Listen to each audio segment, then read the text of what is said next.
Kulon Progo. Kulon Progo merupakan salah satu kabupaten di daerah istimewa Yogyakarta.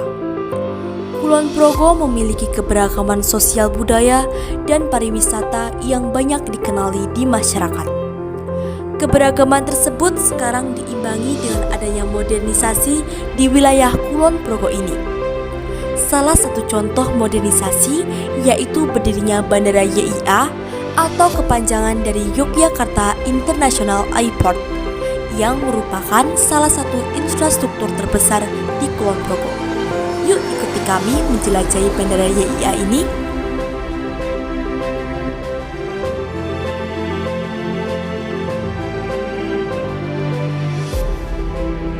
Bandara YIA ini dikenal dengan kecanggihannya, namun tidak lupa dengan nuansa arsitektur modern dan tradisional yang menjadi ciri khas utamanya.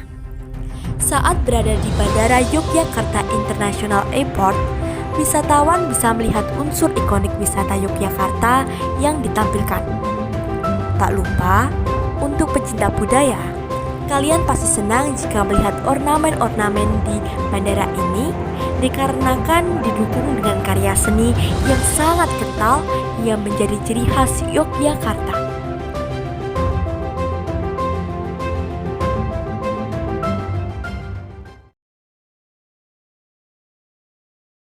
Konsep utama artwork Bandara Internasional Yogyakarta adalah Jogja Renaissance. Renaissance adalah kelahiran kembali sebuah peradaban baru yang tercipta dari akulturasi budaya tradisional dan budaya modern. Jogja memiliki nilai budaya yang kuat dan dipegang teguh oleh warganya. Dan kebudayaan tersebut kemudian bergerak ke arah yang lebih dinamis, bercampur dengan budaya modern tanpa menghilangkan identitas budaya aslinya.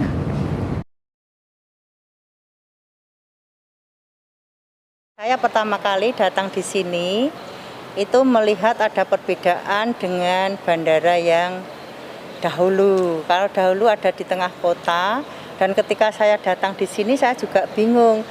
Tetapi bingung saya adalah ketakjuban karena mungkin melihat keluasannya ini, sehingga kami selain saya bingung, tetapi saya ada rasa kagum karena ada di sekitar di situ pemandangan yang indah, dan di sini kental dengan budaya-budaya Jawa, banyak ikon-ikon Jawa kental yang ada di bandara ini, sehingga menunjukkan bahwa walaupun bandara ini taraf internasional, namun budaya Jawa tidak ditinggalkan. Menurut saya ini bagus sekali ya, terutama ini kan sebuah bandara, sebuah fasilitas umum yang sangat akan banyak adanya keramaian, dan bandara yang juga mengangkat nilai seni yang sangat kental sekali. Ini bagus dan sepertinya harus perlu dicontoh untuk bandara-bandara yang lain seperti itu. Setelah berkunjung di salah satu infrastruktur terbesar di Kulon Progo, maka akan kami ajak berpetualang melihat pariwisata budaya di Kulon Progo. Tempat pertama yang kami kunjungi yaitu Gunung Lanang, yang terkenal sebagai tempat yang masih kental dengan tradisi budayanya. Gunung Lanang terletak di Dusun Bayeman, Kecamatan Temon, Kabupaten Kulon Progo.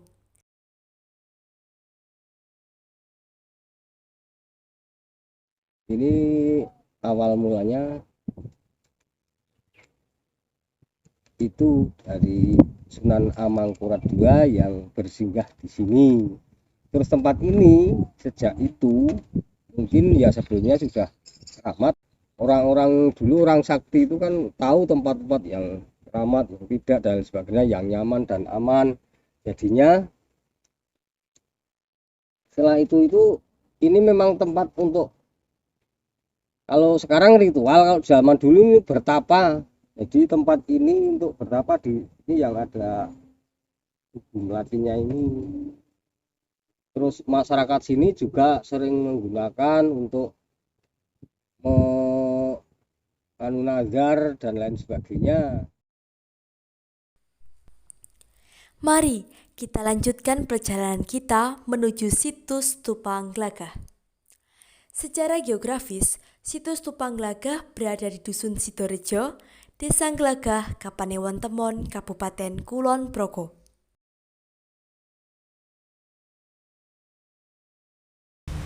Masalah sejarahnya, ini dulu cuma cerita dari mulut ke mulut, jadi ini berupa legenda.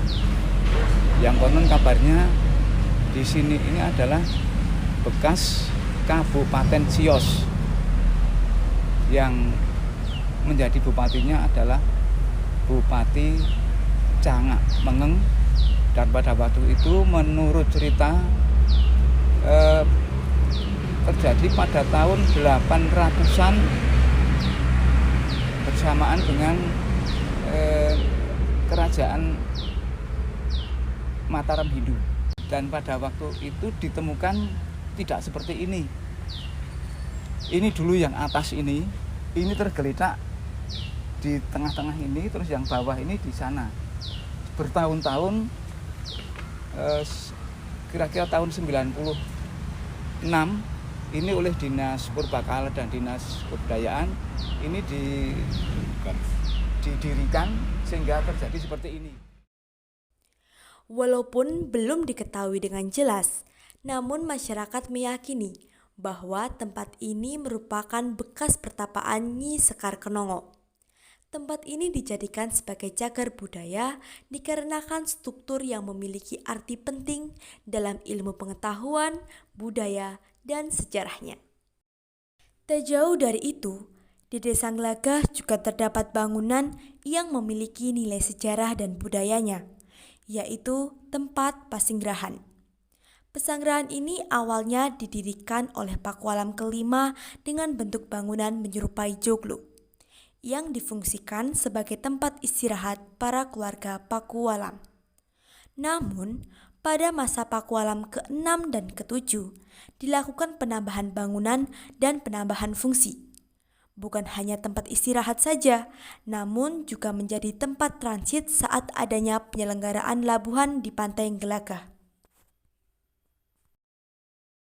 Pembangunan pesanggerahan yang ada di Kelurahan Glagah, Kapanewon Temon, Kabupaten Kulon Progo, ini dibangun pada tahun 1882.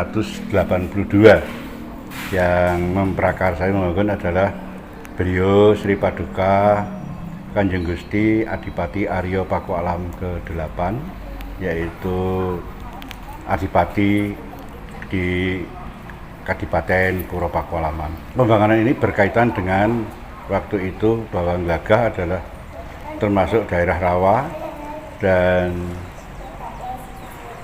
menggali atau membuat sungai dari Sungai Serang ke selatan menuju Muara. Pesanggerahan ini sampai sekarang masih digunakan, masih aktif oleh beliau sejak Sri Paduka Pakualam ke-5 hingga sampai sekarang Sri Paduka Pakualam ke-10.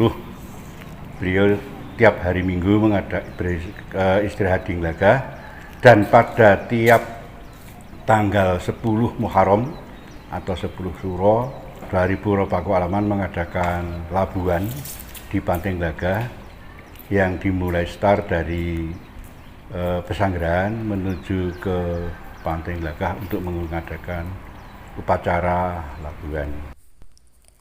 Membicarakan mengenai Pesanggerahan Pakualam, maka akan kami ajak untuk berkunjung ke tempat peristirahatan terakhir para Pakualam. Tempat tersebut dinamakan Makam Girigondo. Letak makam ini berada di perbukitan menoreh, sehingga untuk menuju makam tersebut terdapat tangga berundak sepanjang 500 meter. Sangat beragam bukan? Pariwisata budaya juga sejarah dari Kulon Progo, tepatnya di Kecamatan Temon ini.